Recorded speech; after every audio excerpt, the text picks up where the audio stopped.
When trying to distinguish between tithes and offerings, it is important to first understand the concept of tithing. Christians today often think that what they give to their local church is a tithe, when in reality it is an offering. Christian tithing is a misnomer because Christians are under no obligation to fulfill the command to tithe as given to the Israelites as part of the Mosaic Law. The tithe was a requirement of the law in which all Israelites were to give 10% of everything they earned and grew to the tabernacle. The New Testament nowhere commands or even recommends that Christians submit to a legalistic tithe system. Paul states that believers should set aside a portion of their income as an offering, but this is not a tithe. God expected the Israelites to honor him by giving the first fruits of what he gave to them, and all the tithe of the land, whether of the seed of the land or of the fruit of the tree, is the Lord's. It is holy unto the Lord. Giving the 10% tithe was commanded of the Israelites and therefore an obligation. When Christ died on the cross, he fulfilled the requirements of the law and made the mandatory 10% tithe obsolete. To continue to insist that it is still in effect today is to nullify, at least in part, the sacrifice of Christ and return to the idea of justification by works and law keeping. The first fruits offering found its fulfillment in Jesus. But Christ has indeed been raised from the dead, the first fruits of those who have fallen asleep. An offering is that which is freely given by Christians to the work of the Lord, the local church, and or ministries and missions. But offerings are far more than simply the check that we write on Sunday. We are to offer much more to God than our monetary resources. Romans 12:1 exhorts us to offer our bodies as living sacrifices, holy and pleasing to God, as part of our worship. Romans 6:13 gives the reason for offering ourselves because we are those who have been brought from death to life, and as such we are to offer the parts of your body to him as instruments of righteousness. God is not nearly as interested in our monetary offerings as he is in our submission and obedience. The truth is that he doesn't need our resources to accomplish his plans and purposes. After all, he owns the cattle on 1,000 hills and needs nothing from us. What he desires, however, and what he values is the heart that overflows with gratitude and thanksgiving to the God who saved us and who gives us all things, knowing our needs before we even ask. Such a heart gives generously, willingly, and cheerfully in response to the love and grace that abound in Christ.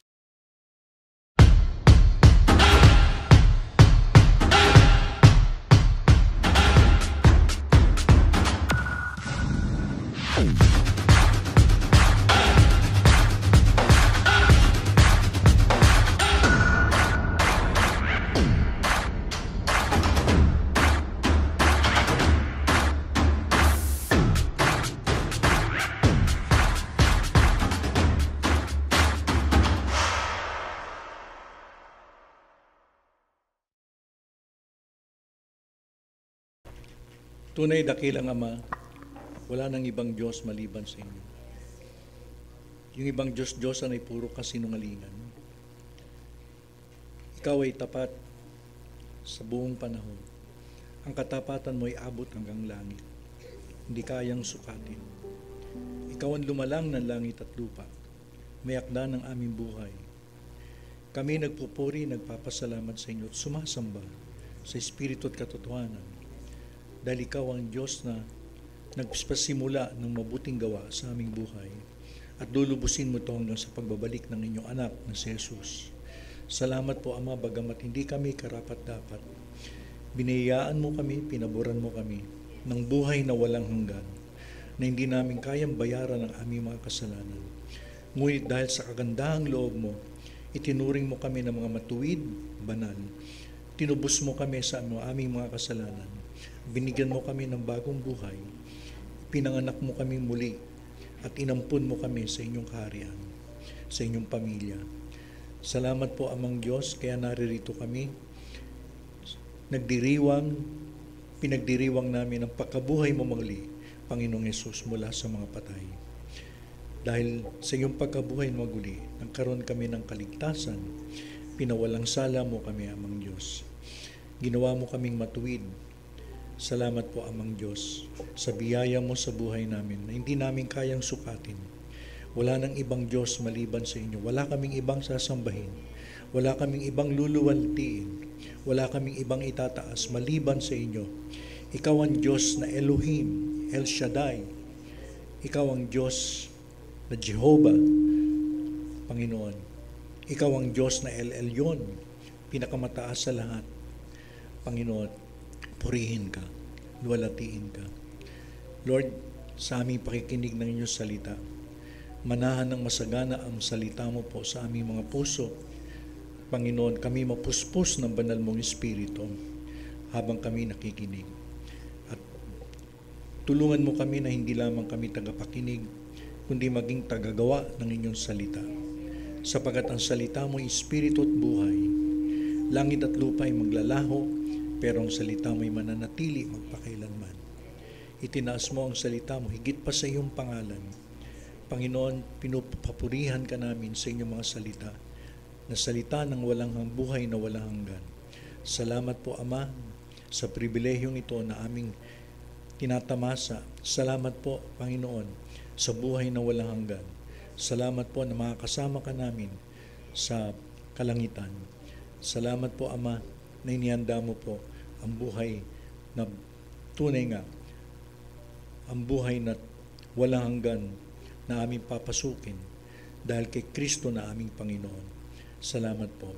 At tunay nga, Panginoon, hindi pa namin narinig ang iyong salita. Nagpapasalamat na kami.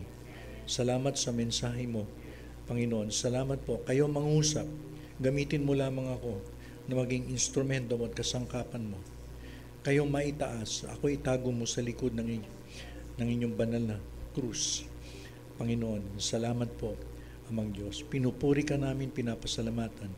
Salamat po, Panginoon, sa pagkilos mo sa aming buhay. Salamat po. Ito po ang aming dalangin sa pangalan ni Jesus, na aming Panginoon, tagapagligtas at manunubos. Amen at amen.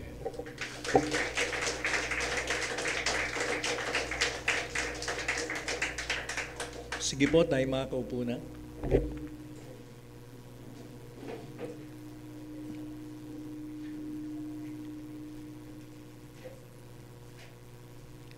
Salamat sa Panginoon dahil meron tayong tapat na Diyos. Bagamat tayo hindi nagiging tapat, pero nanatili siyang tapat sa ating buhay. Marahil ngayong umaga nag-iisip kayo kung ano mensaheng dadaling ko. Hindi man naman po komplikado mensaheng dadaling ko eh. Alam nyo, lahat ito ay salita ng Diyos. Hindi kami mangangaral dito na hindi salita ng Panginoon ang daladala namin. Amen. Dahil kung salita lang namin, salita ng tao, walang kapangyarihan yun. Pero ang salita ng Diyos ay espiritu at buhay na nagbabago sa atin hanggang maging kawangis tayo ni Jesus.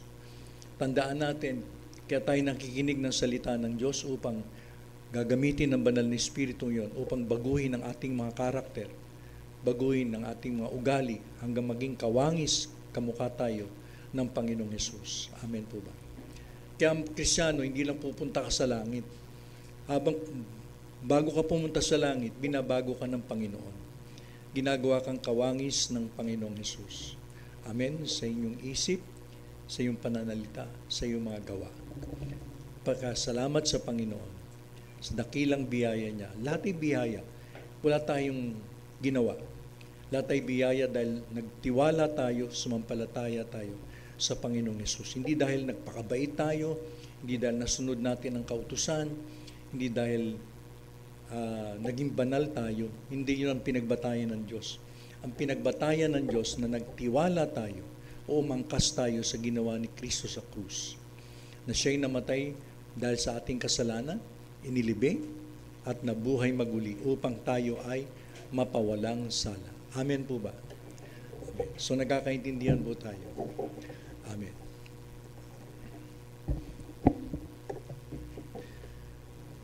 Ang nais kong daling mensahe ngayon ay ano ang mga nakakaligtaan o napapabayaang uri ng paghahandog sa church ng Diyos na buhay?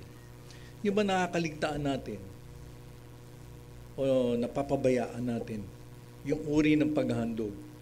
Kasi akala natin ibigay lang natin yung mga tithes, mga offerings natin, tapos na. Pero alam niyo po, purihin ng Panginoon ngayong umaga, kausapin tayo ng Diyos sa kanyang banal na salita. Kaya makinig po kayo mabuti hanggang sa dulo na mensaheng ito. Bahagi ng ating pagsamba sa Diyos, tuwing araw ng linggo ay ang paghahandog. Amen? Bahagi ng ating pagsamba, naghahandog tayo. Kadalasan ay inihandog natin sa Diyos ang ating mga tithes o 10% bahagi ng ating kinita. Bagamat hindi na tayo saklaw sa kautusan, pero ibig sabihin, kaya natin inihandog ang tithes natin dahil si Kristo ang dakilang saserdote na tumatanggap ng tithes natin. Hindi katulad ng Israel, binibigay nila yung tithes nila sa mga saserdoteng tao, yung mga Levita. Pero sa bagong tipan, hindi na natin binibigay sa mga Levita o tao. Binibigay natin sa Panginoon ang ating mga tithes. Amen? Kaya hindi na tayo saklaw ng kautusan. Saklaw tayo ng kagandahang loob ng Diyos. Kaya natin binibigay ang mga tithes natin, hindi dahil obligasyon, hindi dahil utos ng Panginoon, kundi ayon sa pagmamahal natin kay Kristo na tumubos sa atin. Amen po ba? O yung ating mga offerings o kusang loob na handog. Ang offerings ay kusang loob na handog. At ang ating mga pledges o pangakong handog. Halimbawa, nangako ka sa Panginoon, nag-pledge ka sa Panginoon, binibigay mo yung pledges mo. At tuwing January o may bago tayong hanap buhay, iniaalay natin ang ating mga first fruit o pinakamainam na bahagi ng ating mga kinita para parangalan ang Diyos. Amen?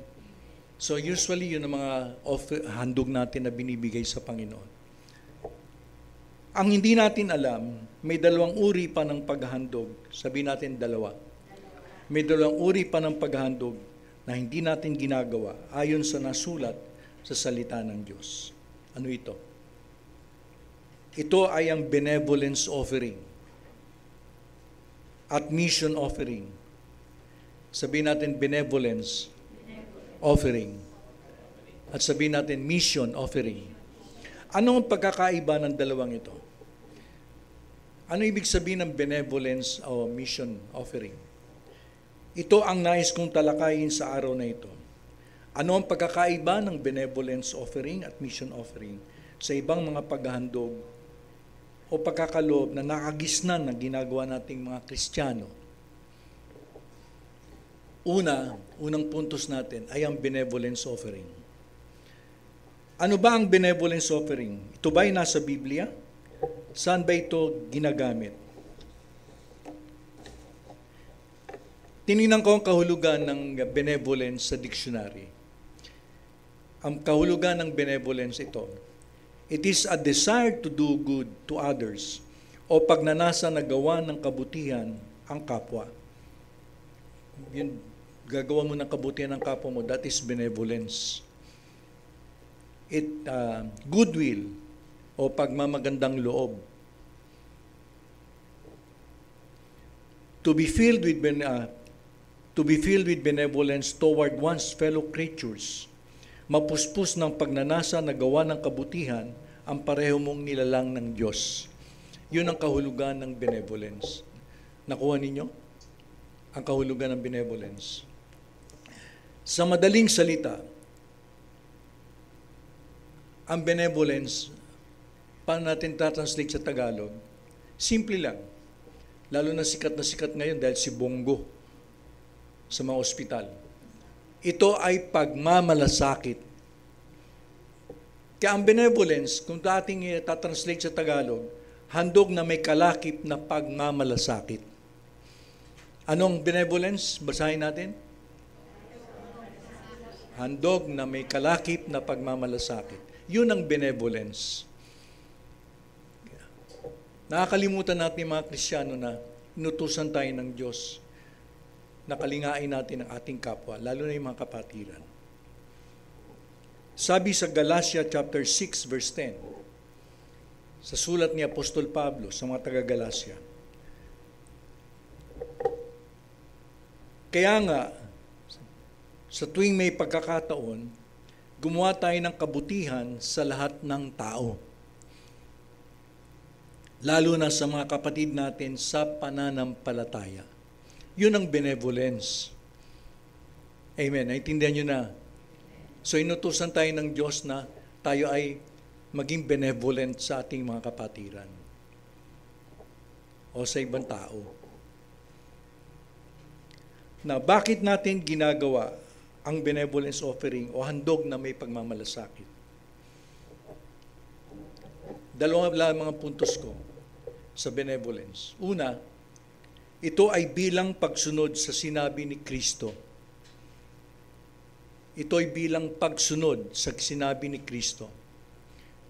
Sa mga Gawa, chapter 20, verse 35, sabi dito, ginawa ko ito upang maipakita sa inyo na sa ganitong pagsusumikap ay matutulungan natin ang mga dukha. Lagi nating alalahanin ang sinabi ng Panginoong Hesus, sinabi ni Hesus, na mas mapalad ang nagbibigay kaysa sa tumatanggap. Sabihin natin, mas mapalad ang nagbibigay kaysa sa tumatanggap. Amen. So maliwanag yon. Bagamat ang sinabing ito ni Jesus ay hindi nasulat kahit sa anumang aklat sa Biblia, ang mahalaga ay natandaan ito ng mga alagad niya at tumatak ito sa mga isip nila. Kasi yung sinabing ito na it is more blessed to give than to receive, hindi naman ito nasulat sa Biblia eh. Pero porke ba hindi ito nasulat sa Biblia, hindi na natin tatanggapin. Sabi sa 1, chapter 21, verse 25, sabi dito, marami pang mga bagay ang ginawa ni Jesus. Marami pang ginawa si Jesus o marami pang sinabi si Jesus. Kung isusulat ang lahat ng ito, palagay ko hindi magkakasya sa buong mundo ang lahat ng aklat na may susulat. So may mga sinabi, may mga ginawa ang Panginoong Jesus na hindi na nasulat sa Biblia. Ang mga naisulat lang ay yung kailangan natin para maligtas tayo. Ang mga naisulat lang ay yung mga pangangailangan natin para magtiwala tayo kay Kristo. Pero hindi lahat ng sinabi niya o ginawa niya ay nasulat sa Biblia. Sapat na yung nasulat sa Biblia para tayo sumampalataya o magtiwala kay Jesus. Na balik tayo kay Pablo. Kasi si Pablo nagsabi nito Apostol Pablo. Bakit nasabi ito ni Pablo? Tindin niyo mabuti. Sa isang yugto ng kanyang buhay, ay napilitang magtrabaho si Pablo na apostol bilang tent maker o gumagawa ng tolda sa Corinto, kasama ng mag-asawang si Aquila at Priscilla. Ayan ay matatagpuan natin sa mga Gawa chapter 18 verses 1 to 3. Kasi si Pablo tumatanggap ng mga offerings galing sa mga churches na tinatag niya. Halimbawa, yung Filipos, tumatanggap siya ng offerings doon. Pero siguro sa puntong ito, medyo na-delay yung mga tinatanggap niyang offerings. Kaya napilitan siya maghanap buhay. Pero hindi sa lahat ng buhay niya ay naghahanap buhay siya. May yugto lang sa buhay niya na nagtrabaho siya. Hindi upang matugunan lamang ang kanyang mga pangangailangan. Tandaan ninyo nagtrabaho si Pablo hindi lamang para matugunan ang kanyang mga pangangailangan, kundi upang makatulong sa mga mahihirap na kapatid. Lagi niya nasa puso yung kapakanan ng mga kapatid.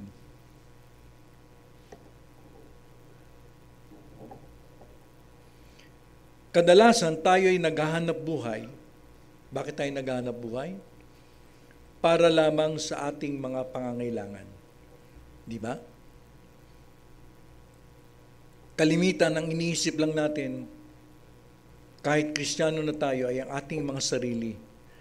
Pero kailan tayo nagkaroon ng kaisipan na tulad kay Pablo, na sa gitna ng kanyang pagpapagal sa paghanap buhay, ay naiisip pa rin niya ang kalooban ng Diyos na mas pinagpapala ang nagbibigay o tumutulong kaysa tumatanggap. Usually tayo sinasabi natin, blessing, blessing, blessing. Nalagalak tayo doon sa mga tinatanggap natin. Pero kailan natin naisip na tayo makatulong sa mga nangangailangan, sa mga kapuspalan? Dahil yun ang kalooban ng Panginoon Madalas nakatuon tayo sa mga blessing ng Diyos sa atin Pinagmamalaki pa natin.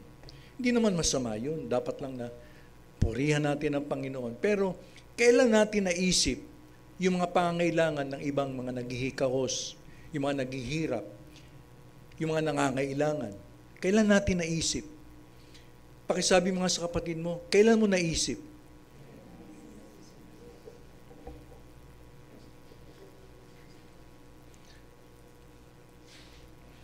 Alam niyo po sa Griego, yung pinagpala, dahil sinabi ng Panginoong Hesus mas pinagpapala ang nagkakaloob, nagbibigay, kaysa sa tumatanggap.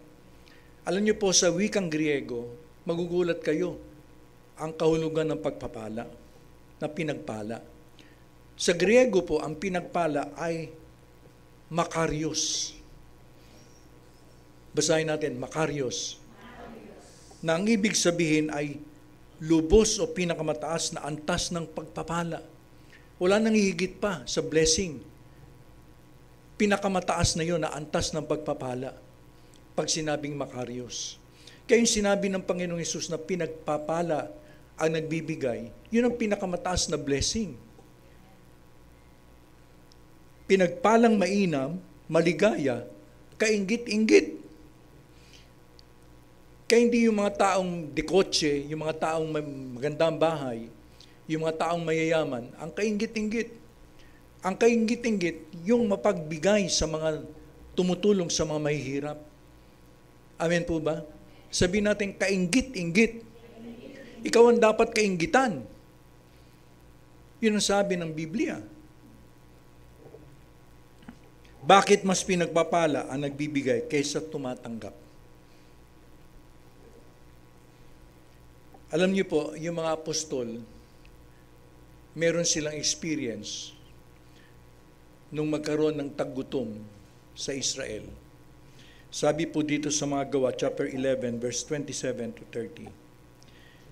Babasahin ko, no? Nang panahong yun, may mga propeta sa Jerusalem na pumunta sa Antioch. Ang Antioch ay nasa Syria. Ang pangalan ng isa sa kanila ay si Agabus. Tumayo siya at nagpahayag sa pamamagitan ng banal na Espiritu na may darating na matinding tagutom sa buong mundo. Alam niyo, nung panahong yun, wala pang New Testament. Ang Biblia ay Old Testament lang. Kaya ang Diyos nagpapakahayag sa pamamagitan ng mga propeta. Ang sinasabi ng mga propeta ay salita ng Diyos. Amen? Ang sinasabi ng mga propeta katulad ni Agabus ay salita ng Panginoon. Dahil kinasihan sila ng Espiritu ng Diyos That is what you call the spoken word. Wala pang written word ang New Testament. Kaya ibig sabihin, pag nagpapakahayag ang Diyos sa pamagitan ng mga propeta. Pero sa ating panahon, wala nang mga propeta dahil may salita na ng Diyos tayo. Amen? Kung nagpapahayag ang Panginoon sa pamagitan ng salita niya, hindi pupunta ka sa mga propeta, "Uy, ano bang kalooban ng Diyos sa akin?" Kaya marami mga Kristiyano na dadaya dahil pupunta sa mga propeta, tinatanong ang kalooban ng Diyos. Gusto mo malaman ang kalooban ng Diyos? May salita ng Diyos, may Biblia. Diyan mo malalaman ang kalooban ng Diyos. Maliwanag ba? Okay, nakakaintindihan tayo. Nangyari ito sa panahon ni Claudius na emperador ng Roma. So verse 29, kaya nagpasya ang mga tagasunod ni Jesus, yung mga Kristiyano, sa Antioch, mga tagasunod ni Jesus. Alam niyo po yung mga Christians, unang tinawag sila na Christian dun sa Antioch. Dahil dati ang tawag sa kanila the way, ang daan. Pero nakita ng mga tao na katulad sila ni Kristo, kaya tinawag sila na Kristiyano. Kaya pag sinabing Kristiyano ka, katulad ka ni Kristo. Tanungin mo yung katabi mo, ikaw ba'y Kristiyano? Ikaw ba'y katulad ni Kristo? Okay. Kaya nagpasya mga tagasunod ni Jesus sa Antioch ng bawat isa sa kanila, walang exception, walang exemption. Bawat isa sa kanila ay magpapadala ng tulong sa mga kapatid, benevolence sa Judea, ayon sa kanilang makakaya. Hindi naman sinasabi ng Panginoon, ibigay mo buong pera mo. Ayon lang sa makakaya mo. Ayon lang dun sa masaya ka. Pinadala nila ito sa pamamagitan nila Bernabe at Saulo. Nung time na yon, hindi pa Pablo ang pangalan ni Saulo. para ibigay sa mga namumuno ng iglesia sa Jerusalem. So ibig sabihin, yung mga disipulo ng Panginoon sa Antioquia tumulong sa mga kapatiran sa Judea, sa Israel. Dahil may tagutom eh. Tumulong sila para maibisa ng mga gutom ng mga kapatid natin. At para hikayatin din ang mga kapatid sa iglesia ng Corinto, ibinahagi niya ang kabigatan niya para sa mga kapatid sa Judea na nakararanas ng tagutom. Alam niyo po, kaya nga yung sulat ni Pablo dito sa Corinto chapter 9, ibinahagi niya sa Corinto para hikayatin din silang tumulong sa mga kapatiran sa Judea na nakararanas ng gutom. At bilang encouragement, binanggit niya ang pagpapalang nakalaan. Sabihin natin, pagpapalang nakalaan. At bilang encouragement, binanggit niya ang pagpapalang nakalaan kung tayo ay naghahandog ng may malasakit sa mga nangangailangan. Kung tayo ay naghahandog ng may kalakip na malasakit sa mga nangangailangan, may pagpapala na nakalaan. Amen po ba? Amen? Tapat ang Diyos na nangako. Hindi tayo mangungutangan ng loob sa Diyos. Pwede ba ang Diyos mangutangan ng loob sa atin?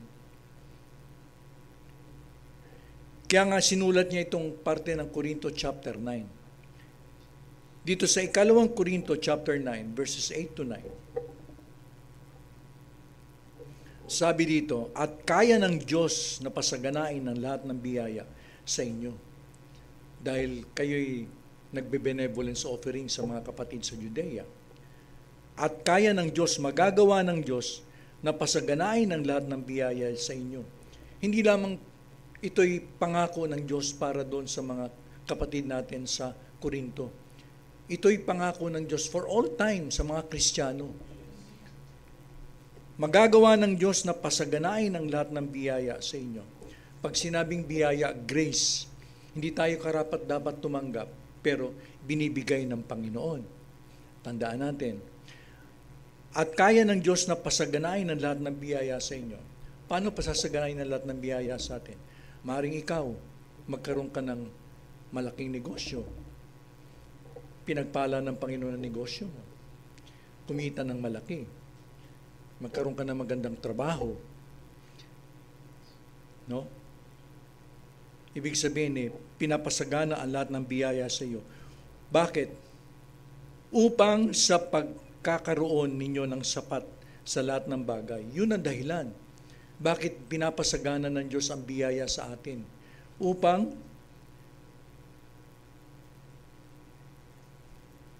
sa pagkakaroon ninyo ng sapat sa lahat ng bagay. Ibig sabihin, kaya tayo pinasasagana ng biyaya ng Diyos para maging self-sufficient tayo. Hindi na tayo nangangailangan ng tulong sa iba. Hindi na tayo pumupunta sa mga politiko, kung kani-kanino, para manghingi ng tulong. Ibig sabihin sapat ang ating mga kinikita. Amen po ba? Sabihin natin lahat, sapat. Hindi kulang-kulang. Sapat sa lahat ng biyaya, sa lahat ng bagay. Ibig sabihin may pambayad ka sa bills mo. May pambayad ka sa kuryente, may pambayad ka sa tubig, may pambayad ka sa bahay, may pambayad ka sa mga pangailangan mo, may pambili ka ng pagkain. Ibig sabihin, sa lahat ng bagay ay sapat. Alam niyo ba ang meaning ng sapat? Walang kakulangan. Hindi ba napakaganda ng pangako ng Panginoon? Hindi tayo magkukulang. Sapat sa lahat ng bagay, ito maganda. Palagi kayong sumagana sa mabuting gawa. Hindi lang tayo pinagpapala ng Panginoon para maging sapat. Para hindi tayo mangangailangan. Kaya tayo pinagpapala, pinasasagana ng Diyos ang kanyang biyaya sa atin para sumagana sa mabubuting gawa. Sumagana tayo sa pagtulong sa ating kapwa. Yun ang nakalimutan natin, kaya tayo pinagpapala para tumulong sa iba. Sabihin natin, tumulong sa iba. Yun ang nakakalimutan natin. Lagi nating iniisip tayo, pinagpala, pinagpala, pinagpala. Pero kailan natin naisip yung pangangailangan ng iba? May mga kapatiran tayo na nangangailangan ng tulong. Kaya pinapasagana tayo sa lahat ng biyaya upang sumagana sa bawat mabuting gawa. Nagiging magandang patutuo tayo. Alam nyo, nagsisharing kami ni Pastora sa bahay. Giving is a privilege. Is a privilege. Kaya yung magkaloob tayo sa Diyos. Binibigay natin yung benevolence offerings natin. Pribilehiyo yun. Binibigyan tayo ng pribilehiyo ng Panginoon na tumulong sa ating kapwa. Yung pagtulong natin sa ating kapwa, parang ginagawa natin sa Diyos. Privilege yun na maging magandang patutuo tayo. Tingnan yung mga Kristiyano pag hindi nagtutulungan, pangit na patutuo. Pero kung tayo nagtutulungan, nagdadalahan ng pasanin, nagiging magandang patutuo tayo. At lahat ng ito ay biyaya lang sa Diyos. Biyaya lang ng Diyos sa atin. Wala tayong ipagmamalaki. Sabi sa verse 9, gaya ng nasusulat, siya'y nagsabog, siya'y nagbigay sa mga dukha. Alam niyo bakit pinapasagana ng Diyos ang biyaya sa ating buhay? Dahil nagiging katulad tayo ng Diyos na siya'y tumutulong sa mga mahihirap. Nagsabog, siya'y nagbigay sa mga dukha. Ito maganda. Ang kanyang katwiran ay nananatili magpakailanman. Alam niyo ba yung benevolence offerings natin? It becomes a memorial to God. Sabihin natin, memorial. Lagi nagpapaalala sa Diyos. Alam nyo, ginagawa natin ito dahil ligtas na tayo. Hindi natin ginagawa para tayo maligtas. Ginagawa natin ito dahil ligtas na tayo. At kapag ginagawa natin ito, it becomes a memorial to God. Alam mo, madalas sa Biblia sinasabi, yung mga tulong sa mga kapatiran, mga nangangailangan, it becomes a memorial to God. Alam niyo ba yung memorial? Alam niyo ba ibig sabihin ng memorial? Pag sinabing memorial, laging pinapaalala. Kaya nga, ang kanyang katwiran ay nananatili magpakailanman. Yung pagtulong natin, pagbibigay natin ng benevolence offering sa mga nangangailangan, ito ay gawa ng Diyos sa atin, bahagi ng katwiran ng Diyos sa ating buhay. At nananatili magpakailanman. Kaya nga, nananatili eh. Hindi natin ginagawa sa sarili nating lakas. Ginagawa natin sa pamagitan ng righteousness ni Jesus na nasa atin. Kaya it becomes a memorial. Tandaan natin, yung hindi nawawala yung mga itinutulong natin. Laging pinapaalala sa Diyos yung mga itinulong natin. Amen po ba? Maliwanag. Maraming Kristiyano ang tinataya ng pangakong ito ng Diyos. Pero magiging totoo lamang ang pangakong blessing na ito kung tayo ay nakakaloob na may pagtitiwala sa ating ng ating benevolence offerings. Madalas tinatayuan natin ang pangako, 2 Corinthians 9:8, pasasaganahin ako ng Diyos sa lahat ng bagay.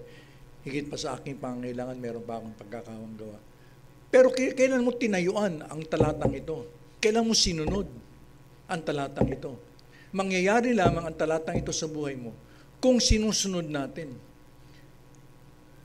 Amen? Maski na i-confess, pero kung hindi mo sinusunod,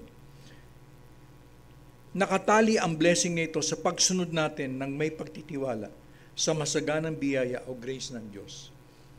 Hindi ba tayo naligtas dahil sa grace ng Panginoon? Di ba? Paano tayo naligtas? Nung tayo nagtiwala, nung tayo sumampalataya, alam mo yung grace, hindi lang binubuhos ng Panginoon sa atin. Kailangan sumampalataya tayo doon sa grace ng Panginoon. Naligtas tayo dahil sa biyaya ng Diyos. Nung tayo'y sumampalataya, sumunod sa Diyos, ibig sabihin, umakto tayo na tayo nagtiwala kay Kristo para sa ating kaligtasan. Ibinuhos ng Diyos ang biyaya sa atin. Ganun din, gusto nating mapagpala, ibig sabihin, sumunod tayo. Gusto natin ang biyaya ng Diyos na sapat sa ating pangangailangan, na meron tayong pagkakawang gawa. Sumunod tayo sa masaganang biyaya o grace ng Diyos. Kaya nga, kung ikaw ay Kristiyano, pwede mong tayuan ang mga pangakong ito ng Diyos kung ikaw ay totoo sa iyo ang mga talatang ito. Sa madaling salita, kung ikaw ay nagbe-benevolence offering. Maliwanag ba? Kasi quote ka ng salita ng Diyos. Kung hindi mo naman kinakapamuhay, walang mangyayari. Hindi ba? So nagkakaintindihan tayo. Maraming Kristiyano ang quote ng salita ng Diyos, pero hindi kinakapamuhay ang salita ng Diyos, ang pangako ng Diyos. Tandaan natin, ang Diyos ay matapat sa Kanya'y pinangako. Kapag tayo sumampalataya doon sa biyaya ng Diyos, tayo ay daan. Amen po ba? Amen. Sabi nga sa Kawikaan 19 verse 17, parang pagpapautang, sabihin natin pagpapautang, kay Yahweh ang pagtulong sa mahihirap. At pagdating ng panahon, si Yahweh ang magbabayad. Wow! Si Yahweh ang magbabayad. Alam mo, Diyos, hindi tayo susubain. Hindi mangungutangan ng loob ang Diyos sa atin.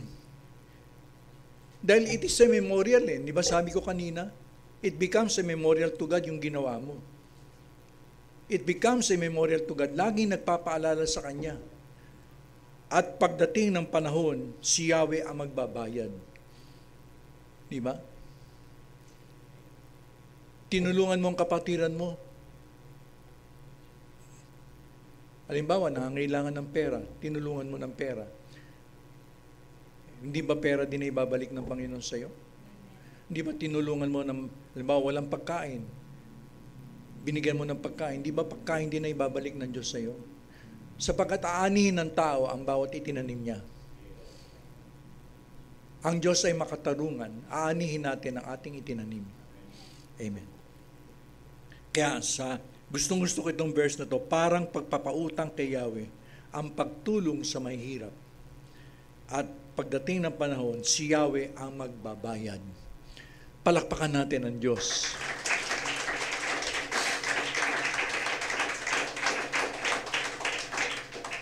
At kapag ang Diyos nagbayad sa atin, sobra-sobra, may interest pa. Di ba? Di ba kayo natutuwa? Kaya wag tayong magdaramot sa mga kapwa natin pag nangangailangan.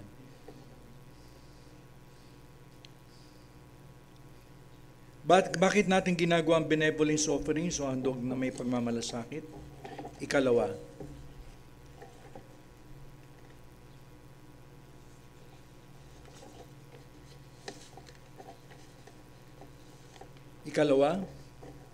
ito ay tagubilin ng mga apostol ni Kristo sa buong iglesia.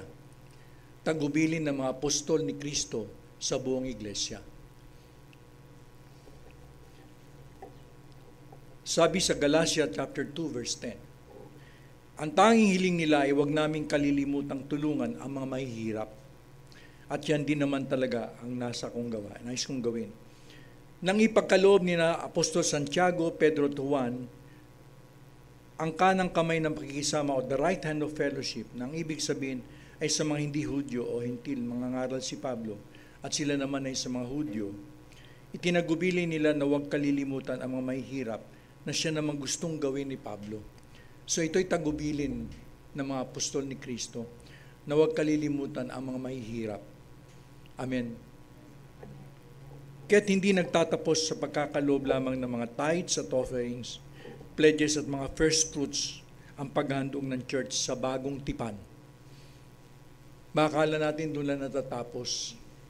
Nakakaligta natin, napapabayaan natin ang benevolence offering. At mamaya tatalakayin natin ang mission offering. Kasama rin na sa inihandog natin sa Diyos ang tulong natin sa mga nangangailangan o benevolence offerings o handog na may kalakip na pagmamalasakit. Bakit? Ito ay katuruan ng mga apostol ni Kristo sapagkat pinaalala din ito ng Panginoon sa kanila. Niremind ni Jesus sa mga apostol, sa kanya mga alagad. Sa Mateo chapter 26 verse 11a, sinabi niya, ang mga mahihirap ay lagi ninyong makakasama. So ibig sabihin ng Panginoong Hesus ay may pagmamalasakit sa mga mahihirap. Mahal niya ang mga mahihirap. Mahal din niya ang mga mayayaman.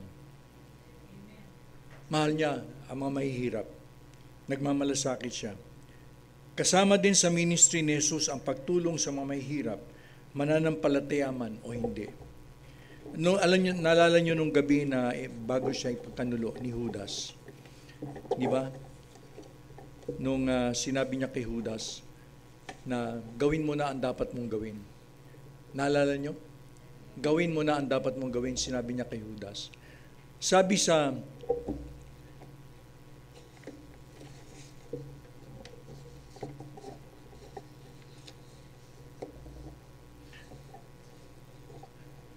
sa Gospels, ang akala ng iba, inutusan lamang ni Jesus si Judas na bumili ng mga kakailanganin sa pista o kaya magbigay ng limos. Yung limos ay mga benevolence offering. Translated ito na limos sa New Testament. Sa mga mahihirap, dahil siya ang tagapag-ingat ng pera nila. Nakita niyo ang Panginoong Hesus, nagmamalasakit siya sa mga mahihirap. Lagi niyang inaalaala ang mga mahihirap. Kaya nga, sabi niya, i-preach niyo ang gospel sa mga mahihirap. Alam niyo mga mahihirap, iniisip nila, kaya sila naghihirap dahil sa kasalanan. Kaya nga ang gospel, it deals about sin. Dinidil nito ang kasalanan ng tao. Kaya nagkakaroon ng pag-asa ang mga mahihirap. Amen? Now, ang tanong ito, kailan natin ibinibigay ang ating mga benevolence offering o pagkakalob na may kalakip na pagmamalasakit? Kailan natin dapat ibigay? Sa unang Korinto, scripture reading natin, chapter 16, verse 1 to 2. Tungkol naman sa tulong para sa mga kapatid sa Jerusalem, gawin ninyo iyon ayon sa sinabi ko sa mga iglesia sa Galacia. Kaya yung bili ni Pablo, hindi lamang sa mga kapatid sa Korinto, binibili niya sa lahat ng mga churches na itinatag niya, katulad ng Galacia, Thessalonica, Pilipos, no? Corinto. Anong bili ni Apostol Pablo? Sa verse 2, tuwing unang araw ng Sanlinggo. Ibig sabihin, anong unang araw ng Sanlinggo? Anong unang araw ng Sanlinggo? Linggo. Di ba linggo tayo nagtitipon? Linggo tayo sumasamba sa Diyos? Dahil sa araw ng linggo nabuhay si Kristo? Tuwing unang araw ng linggo, ang bawat isa ay maglaan ng bahagi ng kanyang kinikita. Maglaan ng bahagi ng kanyang kinikita. So, ibig sabihin, hindi lang mga tithes, offering, pledges, first fruit ang binibigay natin. Naglalaan din tayo ng bahagi ng ating kinikita. At ipunin yun upang wag nang manghingi pa ng tulong pagpunta ko riyan.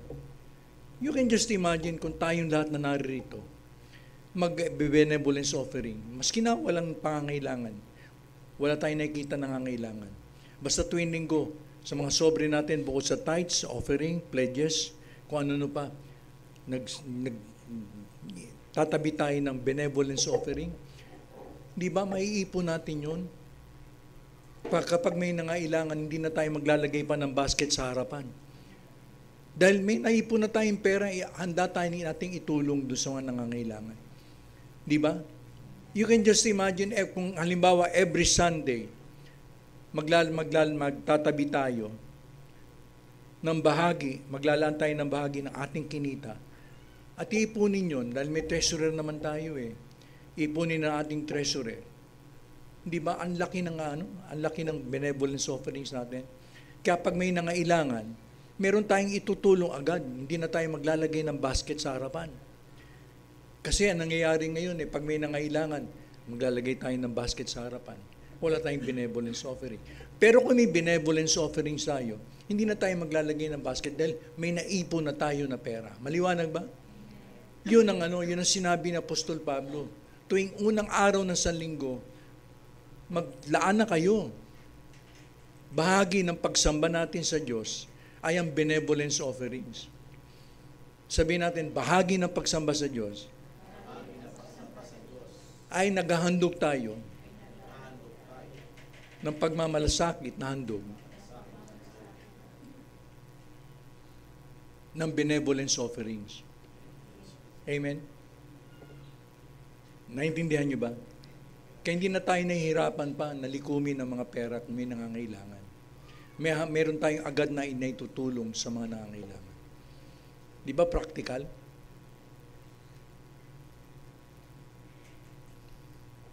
Siguro naman tayo'y naliwanagan sa bagay na yon. At susunod tayo. Tandaan ninyo, ang pinagpapala ng Diyos hindi yung nakinig.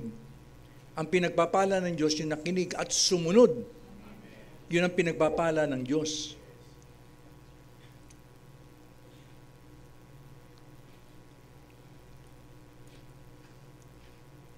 Ikalawa ay ang mission offerings o kaloob natin sa Diyos para suportahan ang pangangaral na mabuting balita. Pag sinabing mission offerings, yun ay handog natin para suportahan, sabihin natin suportahan, ang pangangaral na magandang balita. Suporta natin sa mga humahayo. Katulad ni Pablo, humahayo siya, nangangaral na mabuting balita. May mga sumusuporta sa kanya. Kaya alam na natin ang mission offerings. Kaya nga, bukod sa benevolence offerings, meron din tayong mission offerings. Nais kong ibahagi sa inyo ang sulat ni Juan, sa ikatlong sulat, chapter 1. Isang chapter lang naman ito verses 3 to 8. Labis akong natuwa na dumating dito ang ilang mga kapatid na binalita sa akin na naging tapat ka sa katotohanan at namumuhay ayon dito. Wala nang higit na makapagpapasaya sa akin, kundi ang malamang namumuhay ayon sa katotohanan ang mga anak ko sa pananampalataya. Mahal kong kaibigan, maasahan ka talaga, dahil inaasikaso mo mga kapatid na napadaan dyan, kahit namang hindi mo kakilala. Ang tinutukoy ni Apostol Juan dito, yung mga missionary. Kaya pinuri niya si Gaius. Ang sulat nito ay para kay Gaius. Pinuri niya si Gaius. Binalita nila sa iglesia rito ang tungkol sa pag-ibig mo. Kung maaari, tulungan mo sila sa paraang kalugod-lugod sa Diyos upang makapagpatuloy sila sa kanilang paglalakbay. Sapagkat pumupunta sila sa iba't ibang lugar upang ipangaral ang tungkol sa Panginoon. Suporta sa pangangaral ng Ebanghelyo. Nang hindi tumatanggap na kahit anong tulong sa mga taong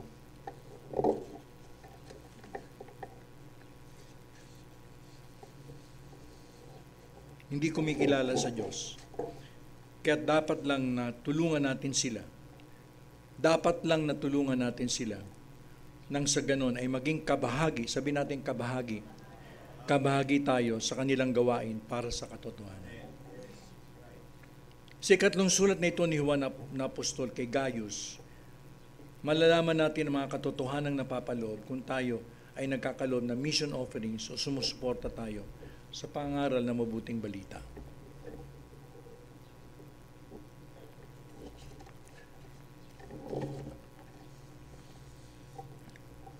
Sa verse 3, tayo ay namumuhay at tapat sa katotohanan. Anong katotohanan? Ang salita ng Diyos ay katotohanan. Tayo sumusunod, ibig sabihin, tayo ay namumuhay at tapat sa katotohanan. Ibig sabihin, pag sinusuportahan natin ang pangangaral ng Ebanghelyo ng Panginoon o ang gospel, dahil sabi ng Panginoon ay pangaral sa lahat ng sannilikha ang mabuting balita. So tayo ay tapat at namumuhay at tayo ay namumuhay at tapat sa katotohanan. Sabi sa verse 3, labis akong natuwa nang dumating dito ang ilang mga kapatid at ibinalita sa akin na naging tapat ka sa katotohanan at namumuhay ayon dito. Kaya kapag tayo sumusuporta ng mission offerings sa mga nangangaral ng salita ng Diyos, tayo ay namumuhay at tapat sa katotohanan. Tandaan natin. Pangalawa, Sabi dito, sa verse 5, mahal kong kaibigan, maasahan ka talaga dahil inaasikaso mo ang mga kapatid na napapadaan dyan kahit na ang mga hindi mo kakilala. Maasahan tayo ng Diyos dahil sa ating pagmamalasakit sa mga nangangaral ng mabuting balita. Alam mo, hindi pwedeng asahan ng Diyos ang mga unbeliever para suporta ng pangangaral ng Ebanghelyo. Sinong inaasahan ng Diyos? Tayong mga born-again Christians. Tayong mga Kristiyano. Amen? Sino pang aasahan ng Diyos? Kundi tayo na mga miyembro ng church. Wala nang iba. Pangatlo, sabi ng verse 6, ibinalita nila sa iglesia rito ang tungkol sa pag-ibig mo. Kung maaari, tulungan mo sila sa paraang kalugod-lugod sa Diyos upang makapagpatuloy sila sa kanilang paglalakbay. Ito ay pananampalatayang udyok ng pag-ibig. Alam mo, kung sinasabi natin may pananampalataya tayo, may pag-ibig tayo sa mga unbeliever. Gusto natin makarinig sila ng salita ng Diyos. Hindi man tayo mangaral, pero sinusuporta natin ang pangaral ng salita ng Diyos. Yun ay udyok, pananampalatayang udyok ng pag-ibig at tulong na kalugod-lugod sa Diyos. Dahil nakakapagpatuloy ang mga mangaral sa pangaral ng mabuting balita na ikaliligtas ng mga makasalanan. You can just imagine kung walang mangangaral ng mabuting balita, paano maliligtas ang tao? Di ba? Sabi sa Roma, paano makakapanampalataya ang tao kung walang sinugo? Walang mangangaral. Kailangan may mangaral eh. Kaya ito encouragement sa church. Kung gusto natin pagdating ng time, makapagpadala tayo ng mga missionary, mga evangelist sa iba't ibang lugar, sa iba't ibang dako ng Pilipinas o sa mundo, kailangan matuto tayong sumuporta ng mga ating mga mission offerings. Halimbawa, may Bible study, kailangan ng pamasahe ng kapatid natin. So, suportahan natin sa pamagitan ng mission offerings. Di ba? Hindi na duduko sa sariling bulsa ang kapatid natin ng pamasahe.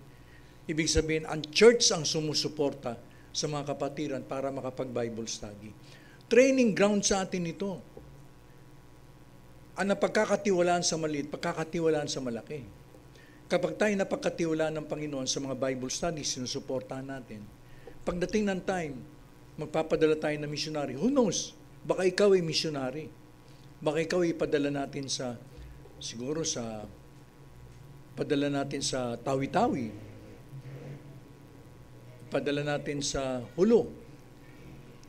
Ipadala natin sa China. Di ba? Kailangan ng suporta, ng mission offering. Maliwanag ba?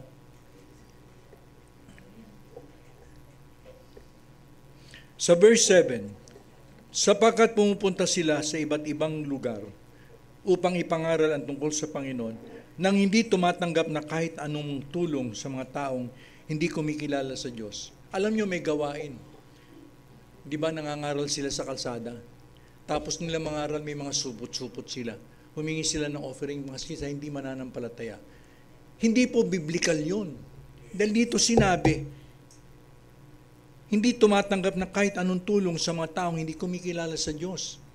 Ang dapat tumulong sa kanila, ang dapat sumuporta sa pangangaral ng salita ng Diyos, ay tayo nasa loob ng church. Tayo mga ligtas na, para maligtas yung mga hindi mananampalataya. Eh kung hihingi ng tulong sa mga hindi mananampalataya, di magiging pangit na patotoo. Akala ko ba'y mayaman ng Diyos nyo, bakit kayo nanghihingi ng tulong sa amin? Sasabihin ng mga unbeliever, di ba? Nagiging pangit tayong patotoo.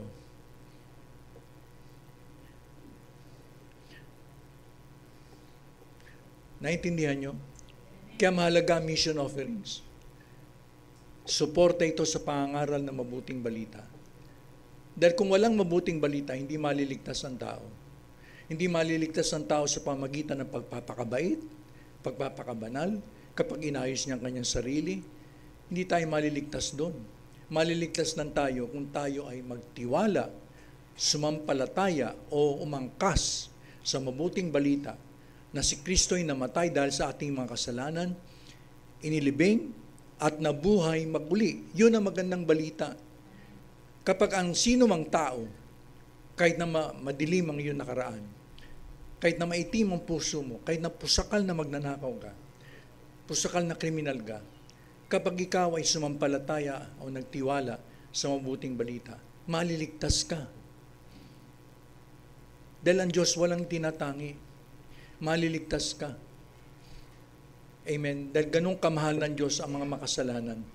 Ganun kamahal ng Diyos, ganun niya gustong iligtas ang mga makasalanan. Kaya nga si Kristo nagpunta sa lupa para hanapin ang mga nawawala at mga nagwawala. Hindi lang nawawala, kundi mga nagwawala. Naintindihan nyo?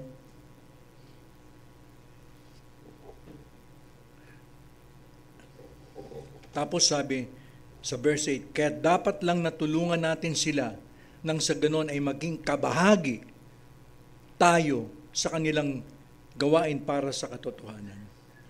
Tayo nagiging kabahagi sa pagpapalaganap ng buting balita o katotohanan, hindi man tayo aktual na nangaral. Halimbawa, sumusuporta ka. Halimbawa, sabihin natin si pastor. Si pastor ay pinadala natin sa isang lugar. Sinusuportahan natin ng mga mission offerings natin. Ibig sabihin, yung bang pangangaral ni pastor, yung mga aanihing bunga ron, yung mga aanihing kaluluwa, si pastor lang ang umani. Ikaw na sumusuporta, kasama ka sa aani. Dahil ang Diyos ay makatarungan. Sabi dito, kaya dapat lang natulungan natin sila nang sa ganoon ay maging kabahagi tayo sa kanilang gawain para sa katotohanan. Kabahagi, kaisa. Kung anong inani nung pinadala natin, inaani din natin. Amen ba? Kaya yun ang sinasabing mission offerings. Handog para sa pagpapalaganap ng mabuting balita ng Panginoon para maligtas ang mga makasalanan. Now, may sinabi din si Pablo, sa ikatlong sulat na ito, May sinabi si Pablo sa Filipos 4, verse 15 to 19. Alaman naman ninyo mga taga-Filipos na nung umalis ako sa Macedonia at nagsisimula pa lang sa pangangaral ng magandang balita, walang ibang iglesia na tumulong sa mga pangangailangan ko, kundi kayo lang. Yung iglesia sa Filipos, tinulungan si Pablo. Nung siya'y nangangaral, sumusuporta sila para si Pablo, yung mga pangangailangan ni Pablo, sumusuporta sila para ibig sabihin sa pangangaral ng mabuting balita. Kaya alam niyo, kung pag-aaralan natin ang Filipos, alam niyo ang tema ng Filipos ay joy, kagalakan. Ang note ni Pablo sa iglesyang ito ay kagalakan. Bakit? Nagagalak siya dahil sa kanilang pagtulong sa kanya. Dahil the joy of the Lord is our strength. Kapag tayo tumutulong sa mga mission offering, nararanasan natin ang kagalakan ng Panginoon sa ating mga puso. Maliwanag ba?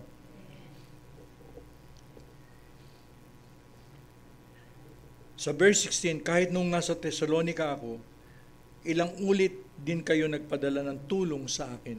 So hindi lang minsan pala nagpadala ang Filipos, lagi sila nagpapadala ng tulong kay Pablo. Consistent sila.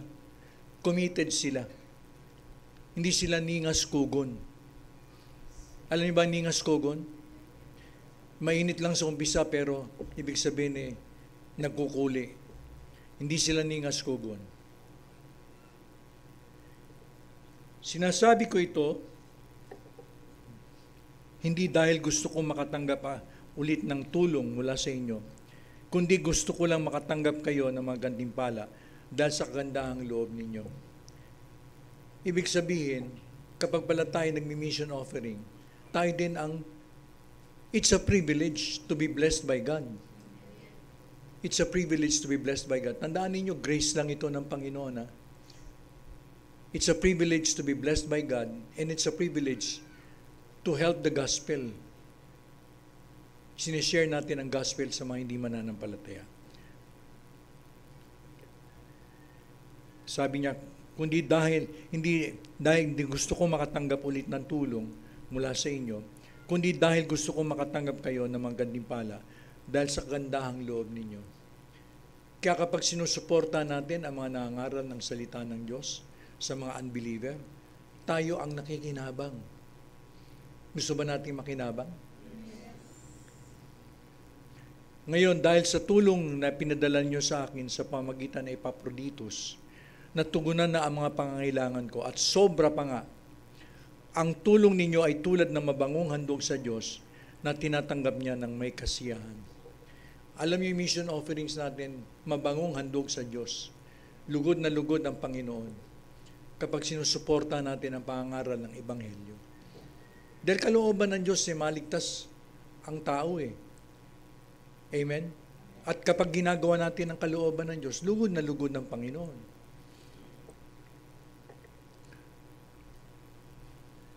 Ang tulong ninyo ay tulad ng mabangong handog sa Diyos na tinatanggap niyan ng may kasiyahan. At verse 19, madalas kinukot ng mga Christians sa verse 19.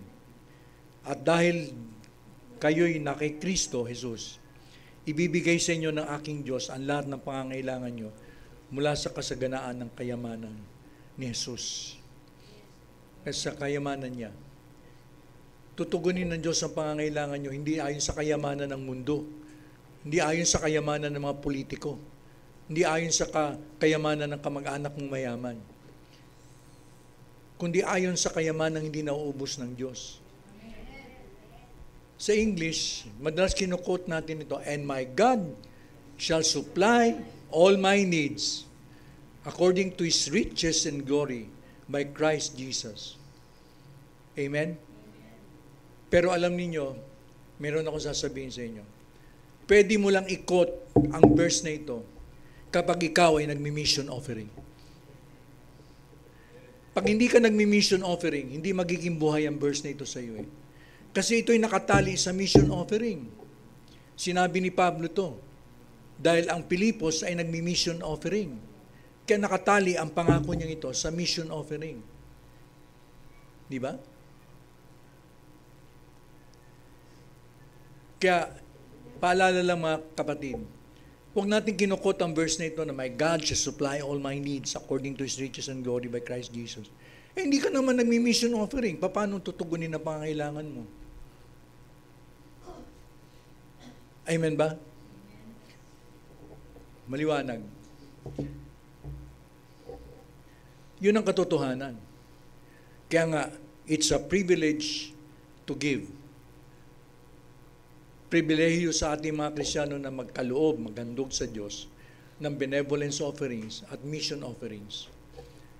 Ayon sa biyaya ng Diyos. Hindi natin ginagawa ito dahil para gusto nating maligtas. Kaya natin ginagawa ang mga bagay nito dahil ligtas na tayo. Yun ang mabuting gawa na inihanda ng Diyos sa ating mga puso simula pa nung una na gagawin natin. Kaya tuwing linggo, hindi lamang tithes, offerings at pledges ang inilalagay natin sa sobre bilang handog sa Diyos.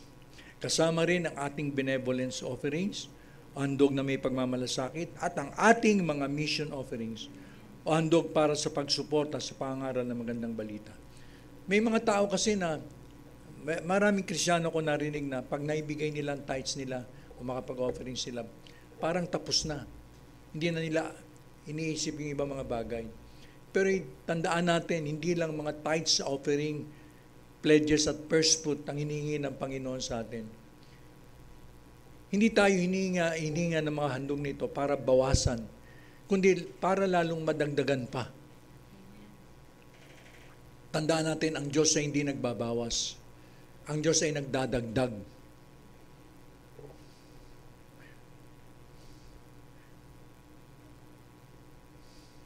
Hindi naman hinihingi ng Diyos ang lahat ng kinita mo, kundi bahagi lamang. Sabihin natin, bahagi lamang. Kaya huwag natin kakalimutan pag naglagay tayo sa sobre, tuwing araw ng linggo, maglaan na tayo ng para benevolence offerings natin at para mission offerings natin. Amen? Tandaan natin, benevolence offerings at mission offerings. Maliwanag ba? Huwag natin kalilimutan Ito'y nasa Biblia. Hindi gawa-gawa ko lang ito. Dapat nating tandaan, mahal ng Diyos ang masayang nagkakaloob. Amen po. God loves a cheerful giver. Alam niyo ba sa Griego ang ibig sabihin ng masaya o cheerful? Ang ibig sabihin ng cheerful sa Griego ay masagana o bountiful. Ang ibig sabihin ng masaya ay masagana, kaya tayo ay masaya o masaganang magkaloob ng ating benevolence offerings at mission offerings sa Panginoon. Tandaan natin, hindi mangungutangan ng loob ang Diyos sa atin. Bawat ibigay natin sa Panginoon, ito ay nagiging memorial sa Kanya.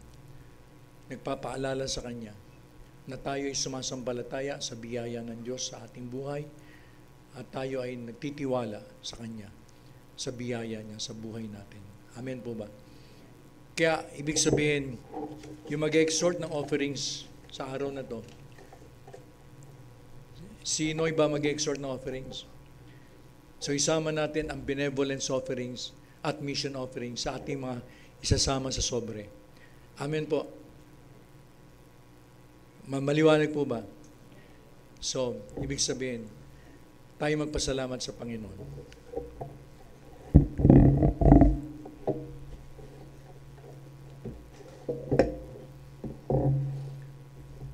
Ama naming Diyos, marami pong salamat sa napakasaganang biyaya mo sa buhay namin upang makapagkaloob kami. What a privilege, O Lord, na binigay mo sa amin para makapaghandog ng tulong sa mahihirap at para suportahan ang pangangaral ng mabuting balita. Panginoon, patuloy po kinakapitan namin ang biyaya mo. Tulungan mo po kami ayon sa biyaya mo po, na hindi lamang tithes, offerings, pledges ang ibibigay namin, kundi kami din ay makaloob ng benevolence offerings at mission offerings. Panginoon, maraming salamat po. Hindi sa sarili naming lakas, hindi sa sarili naming abilidad na magagawa namin ito. Magagawa namin ang lahat dahil kay Kristo na nagbibigay ng kapangyarihan sa amin na sundin ang inyong kalooban. Salamat po, Ama, at nawa patuloy po ayon sa masaganang biyaya mo. Katagpuin mo po aming mga pangailangan, sapat ka sa lahat ng aming pangailangan, at meron pa kaming ipagkakawang gawa. Amang Diyos, marami pong salamat. At susuportahan namin ang pangangaral ng mabuting balita dahil yun ang kalooban mo na maligtas ang mga tao. Panginoon, salamat po sa pribilehiyong ito. Salamat po sa mensahe mo sa amin, Panginoon. Ibinabalik namin ang kaluwalhatian at papuri sa inyo ngayon at magpakailanman. Sa ngalan ni Kristo Jesus, naming Panginoon, manunubos at tagapagligtas. Amen at amen.